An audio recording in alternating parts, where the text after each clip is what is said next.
Getting ready for your driving license involves several steps. Familiarize yourself with the rules of the road by studying your state's driver's manual. Consider enrolling in a driver's education course to learn essential driving skills and gain knowledge about traffic laws. Get plenty of practice behind the wheel with a licensed adult who can supervise your driving. Practice different maneuvers such as parking, merging, and turning. Understand the meaning of various traffic signs, signals, and road markings.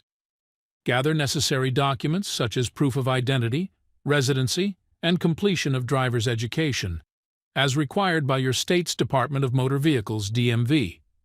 Contact your local DMV to schedule a written test.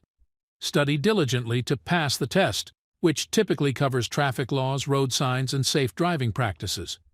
Once you pass the written test, schedule a driving test with the DMV. Practice driving skills and maneuvers to ensure readiness for the test.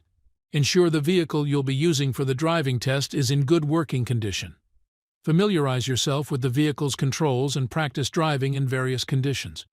On the day of the driving test, arrive on time, bring all required documents, and demonstrate safe driving skills to the examiner. If you pass both the written and driving tests, congratulations! You'll receive your driver's license once you fulfill any additional requirements and pay the necessary fees.